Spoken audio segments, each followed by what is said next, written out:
자, 전화 상담 좀 진행해 볼게요. 여보세요? 네, 여보세요? 남편이 바람이 났어요.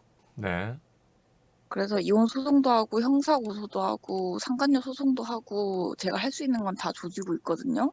네, 애도 있고요. 둘이나 혼자 보고 있고요. 남편은 돈도 당연히 안 보내고 있고 제가 남편한테 맞았어요. 네, 근데 제가 이 상황에서 제일 화가 나는 거는 내가 상간녀랑 남편은 알아서 조지고 있지만 전치 3주가 나올 정도로 나를 때렸는데 네, 그게 왜 그렇게 된 거냐라고 말을 하는 사람들한테 네.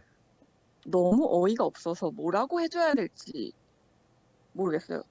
가정폭력은 애들 앞에서 아내를 때리는 일은 있어서는 안 되는 일인데, 그 설명 방법이 필요한 거예요? 네.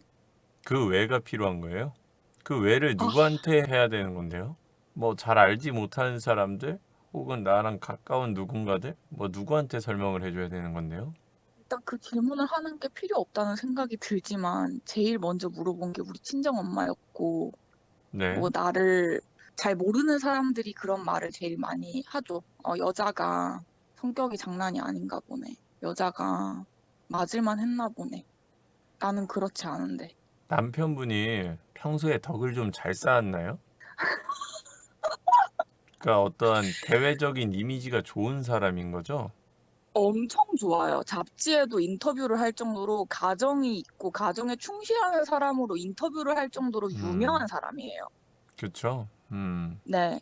아니, 보통 주변에서 요즘 시대가 많이 바뀌어서 가정폭력을 당했다 그러면 저런 반응이 안 나오거든. 근데 저런 반응이 나온다는 거는 대외적으로 어느 정도 이미지가 잘 만들어져 있는 사람이니까 저런 말이 나오는 거거든. 네, 자기 애기랑 잡지 인터뷰도 해가지고 제가 너무 화가 나가지고 애기 사진만 제발 지워달라고 그 잡지 인터뷰 쪽에 이제 이야기를 했었어요. 음, 그리고 그런 이미지를 굉장히 이용을 잘 하는 사람이고 바람을 핀 걸 들켰을 때도 발뺌하면서 자기는 그런 일을 저지른 적이 없다라고 하면서 이미지를 공고히 쌓으려고 했었고. 그러니까 결국에는 그 사람이 때린 이유는 네, 자기가 쌓아올린 그게 무너지는 게 싫어서 무서워서 그런 거네요. 그렇다고 생각해요. 네. 자기 자신을 때렸다고 생각해요. 네, 그게 무서우니 내가 여태 만들어 놓은 그 가짜가 무서워서 설명 이렇게 하면 되겠네요. 사실 뭐 살아본 건 나고 나머지 사람들은 살아보질 않아서 말해줄 수 있는 게 이 정도가 다죠 뭐. 뭐 그 사람들한테 왜를 설명하는 게 중요한 게 아니라 내가 네. 보기에는 왜를 들었을 때 본인이 멘탈 관리하는 게 더 중요한 것 같은데요. 설명하는 방법이 아, 중요한 게 아니라 어떠한 설명을 하는 네. 게 의미가 없다고 보는데 근데 또 주변에 이미지 메이킹이 잘 돼 있고 그리고 뭐 잡지 관련된 얘기도 나오는 거니까 유명하신 분이고 네. 그러면 그만큼 또 질문을 하는 사람들이 많겠죠. 네. 근데 그 질문들이 다 색안경이 껴져 있겠죠. 네. 그래서 본인의 진실을 그 사람들한테 전하는 게 중요한 게 아니라 그 말을 들을 때마다 짜증이 나는 본인의 멘탈을 관리하는 게 더 중요한 것 같은데요. 너무 맞는 것 같아요. 오늘 멘탈 흔들렸어요. 중요한 거는 이제 그런 멘탈적인 부분을 잡는 건데 그거에 초점을 좀 맞추시면 어떨까. 근데 원래 그럴 멘탈 때 잡는 거. 제일 좋은 방법은 뭐냐면 사람 안 만나는 거예요. 전화도 안 하고. 그렇죠? 이게 물어보는 사람이야 한 번 물어보는 거지만 항상 말해주는 사람은 10번, 100번씩 말하는 거잖아요. 네. 그게 쉽지가 않으니까 그게 날 너무 네. 힘들게 하는 거니까 아 또 말해야 돼? 뭐 그리고 어차피 말해줘도 그들이 뭐 나를 100% 믿고 이런 건 아니니까 또 그렇죠. 다들 자기식으로 해석할 거니까 그럼 그것들로 인해서 또 스트레스란 스트레스는 이빠이 받고 더군다나 나는 피해자라는 생각이 머릿속에 충분히 들어있는 상황에서 그래야 되는 거니까 더 힘들겠죠. 베스트는 뭐 사람들이랑 얘기 안 하는 거야. 저는 보통 얘기를 잘 안 해요. 고민을 해봐야 뭐 침뱉기네 뭐네 이걸 떠나서 그냥 내가 스트레스를 받아. 그 힘든 얘기를 내가 내 입으로 계속 꺼내야 되는 게 이게 꺼내놨을 때 그리고 기분이 풀리는 사람이 있어요. 100명한테 꺼내놨다 쳤을 때 뭐 누군가한테는 꺼냈는데 기분이 풀리는 사람이 있고 누군가한테는 꺼내놨더니 스트레스를 더 받게 되는 경우가 있고 저 같은 경우는 저랑 제일 친한 친구 중에 이제 그 고등학교 때부터 친구인 친구 한 명이 있는데 그 친구 외에는 고민을 잘 얘기를 안 해요. 똑같은 말을 해도 그 친구한테 얘기하면 기분이 좀 풀리는데 다른 사람들한테는 얘기해봤자 스트레스만 더 받더라고요. 그럼 풀리는 사람한테만 얘기하고요. 여기저기에다 얘기할 필요 있겠습니까? 굳이 얘기할 거면 진짜로 그냥 크게 터트리거나 뭐 그게 아닌 이상은 의미가 없다. 저 크게 터트리고 있어요. 네, 그럼 그거에만 집중하세요. 답답해 미치겠으니까 누가 좀 들어줬으면 하는 마음도 있는 것 같고 아, 맞아요. 왜냐면 난 유명하지 않으니까. 속이 터지겠으니까 오히려 그게 본인한테는 독인 것 같아요. 사건이 마무리가 되고 떠들고 다니세요. 차라리. 지금 당장은 이 사건에만 집중하는 게 먼저일 것 같네요. 아무리 봐도. 그 큰 문제를 털어낸 후에 얘기할 수 있는 그런 상황이었으면 좋겠어요. 너무 사랑했던 사람이랑 막 연인이랑 헤어지갖고 떠들면 쫀나 슬프고 힘든데 시간 지나면 그것도 웃으면서 또 얘기할 수 있어지는 상황이 되잖아요. 그런 상황이 됐을 때 주변에다 얘기를 하는 게 본인한테도 가볍게 던질 수 있는 문제가 됐을 때 좀 얘기를 하는 게 본인 마음에 부담이 좀 덜 갈 것 같아요. 아, 진짜 신경을 엄청 써주시네요. 감사합니다. 말을 뱉는 게 더 독일 것 같아. 그분이 유명하든 안 유명하든 주변에 여튼 덕을 쌓아놓은 것들이 오랜 시간을 들여서 만들어 놓은 것들이라 그게 무너지는 것도 또 시간이 오래 걸릴 거고요. 무너뜨리기 위해서 본인이 너무나 많이 움직여야 되는 것들이어서 결과적으로 남의 이야기가 중요한 게 아니라 실질적으로 문제를 알고 있는 사람이 피해자인 게 분명하니까요. 알아주는 사람들만 보고 그냥 같이 가는 거죠, 뭐. 모르는 사람들까지 설득할 필요 있겠습니까? 그렇네요. 그거 뭐 걔네들 설득하다가 더 힘들지 뭐. 네. 그거 뭐 씨발 뭐 힘든 일 한 번씩 두 번씩 계속 설명하는 게 뭐 쉽나? 저 애기 기저귀 갈아주느라도 바쁜데. 본인이 좀 숨을 쉬고 싶다면 다른 방식으로 해소하는 것도 나쁘지 않을 것 같아요. 애는 애대로 봐야 되고 족 같은 건 족 같은 거대로 족 같고 뭐 소송은 소송대로 해야 되고 이래저래 해야 될 게 너무 많으니까 지금 탈출구를 그런 데로 찾는 것 같은데 다른 걸 좀 찾아보는 게 어떨까 싶어요. 혼자서 해소할 수 있는 아주 작은 취미라도 좋으니까요. 네, 원래 미술 전공이어서 개인전 준비하고 있어요. 저는 시를 쓰거든요. 네. 아시는지 모르겠지만 몰랐어요. 아주 오랫동안 시를 썼습니다. 뭐라고 검색하면 돼요? 책은 내지 않았어요, 따로. 아, 그러면 혼자 쓰는 거예요? 네, 언젠가는 책을 내는 게 목표긴 한데 네.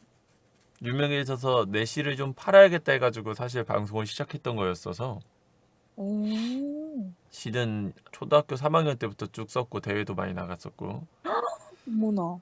한 20년 넘게 썼네요. 그래도 하나만 읽어주시면 안 돼요? 인스타 가서 찾아보면 있어요, 제 글. 그래요? 아, 예, 열심히 찾아볼게요. 그 그, 바람 관련한 것만 찾아보느라. 그 게시글 릴스로 가지 말고 게시글로 가서 쭉 내리다 보면 있어요. 네, 찾아볼게요.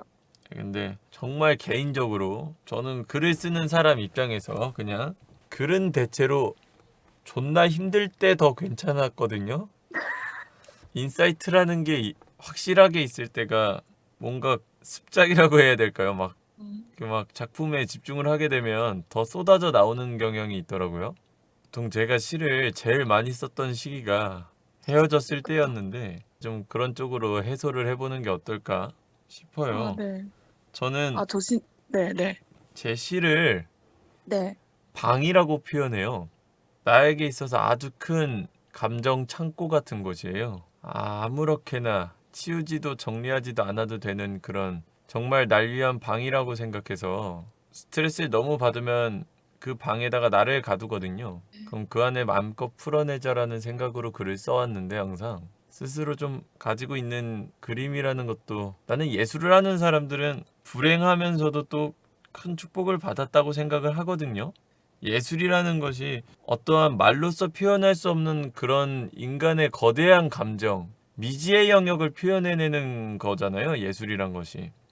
나는 예술인이 힘든 이유가 인간의 몸으로 신의 언어를 사용하려 해서 그렇다고 생각을 하거든요.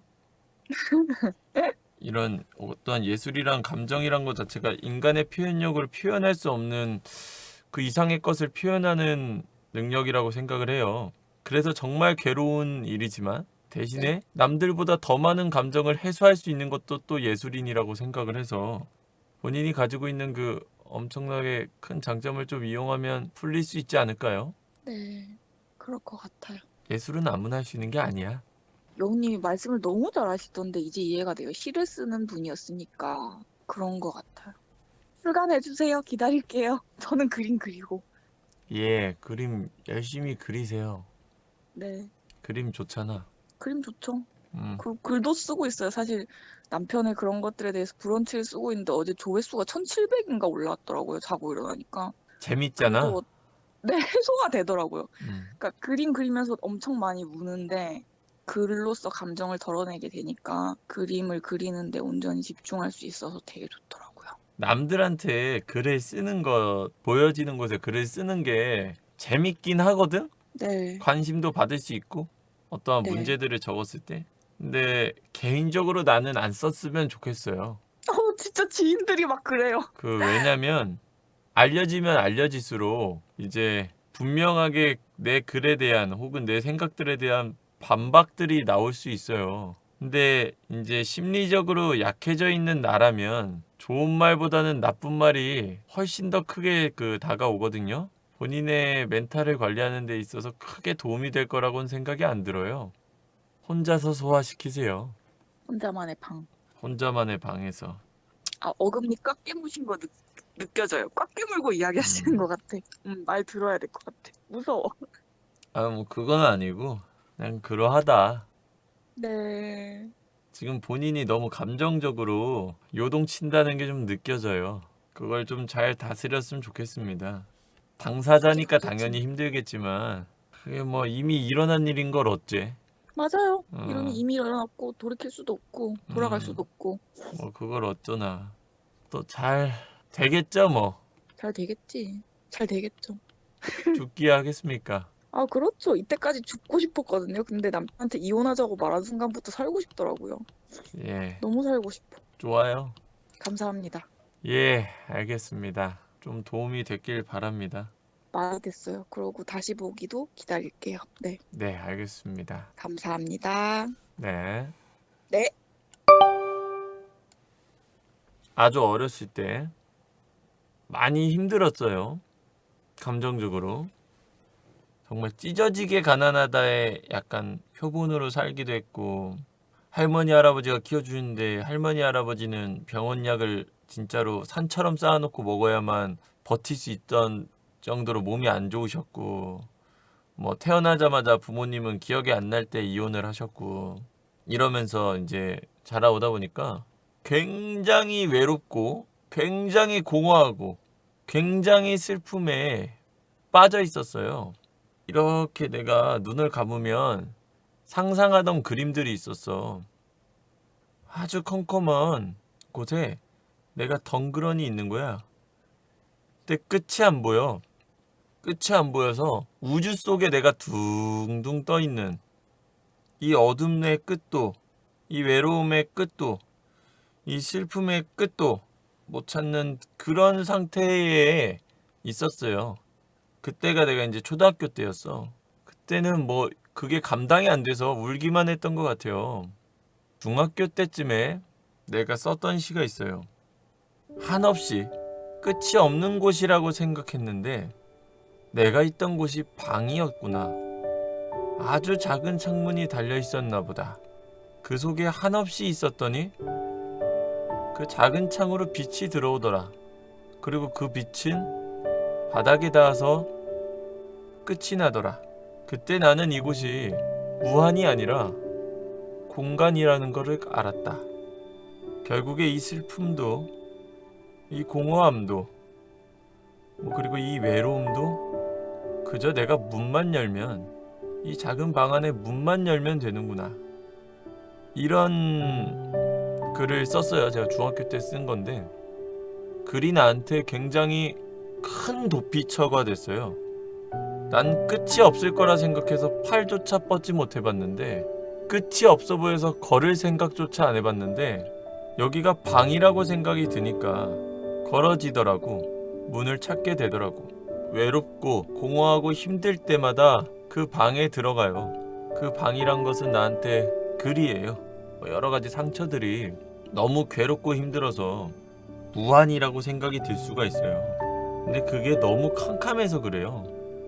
무한이 아닌데 일어서서 벽도 더듬고 나갈 수 있는 문을 찾기 위해서 좀 걸어 다니시면 분명하게 문이 있어요. 너무 막연해서 포기해버리고 주저앉아 있으니까 끝나지 않는 거예요. 그 방 안에서 해소하고 나오세요. 인간은 누구나 자기만의 지옥을 가지고 있다고 하잖아요. 지옥이 있기에 행복도 있는 거거든요. 그저 계속 행복하다면 행복한지 모르거든요. 내가 짙은 어둠을 가지고 있을수록 또 밝은 빛이 이면에 있다라는 것을 분명하게 아시고요. 그 안에서 풀어내세요. 문을 찾아만 놓으면 그때부터는 언제든지 들어왔다 나갔다 할 수 있거든요. 어둠으로 몸을 내던지는 게 가끔은 마음이 편해요. 그저 절망하고 커다란 행복만을 추구하고 어떠한 커다란 것만을 추구하면 이 절망을 나아갈 수가 없어요.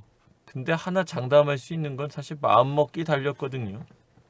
본인이 그냥 합리화하면서 나약한 인간인 거예요. 난 탈출구가 없어. 본인이 탈출구를 안 찾는 거예요. 합리화하면서. 여러분들의 합리화의 이유가 되라고 얘기해 준 게 아니에요. 나만의 방이라고 얘기하는 거는. 여러분들의 이해를 돕기 위한 비유 정도였지. 여러분들의 합리화의 이유가 되라고 얘기해 준 게 아니에요. 여러분들의 의지가 나약한 겁니다. 맞아요. 전 나약해서 도저히 의지를 못 찾겠어요. 그거는 높은 확률로 우울증이거나 혹은 의지 박약이거나 둘 중 하나인데 진지하게 생각해 보세요. 생각해보고 내가 정말 의지 박약이라면 그냥 내 불행은 내가 만들고 있는 거고요. 그리고 정말 우울증이라고 느껴지면 병원을 가세요. 매우 중요합니다. 인생은 마음먹기 달렸습니다. 저 또한 계속 합리화하고 있었으면 중학교 때 그때 그대로 멈춰 있겠죠. 더 이상 발전 없이. 결국엔 저도 끝나지 않을 것 같은 곳에서 일어나서 걸어 나온 겁니다. 27살까지 죽도록 괴로웠어요. 저도 태어날 때부터 쭉. 조금은 마음이 편해진 지 얼마 안 됐습니다. 여우님 감정 소모가 심할 것 같아요. 맞아요. 그래서 나는 부자 될 것 같아요. 누구보다 힘든 일 하고 있어서. 난 내가 성공할 거란 장담을 해요. 왜냐면 엄청 힘들거든. 근데 보통 엄청 힘들면 월급 좀 더 받잖아. 야근하고 주말 출근하고 하면 힘든 만큼 좀 더 받잖아. 내가 하는 일이 난이도가 너무 높아서 돈 좀 잘 벌 것 같아.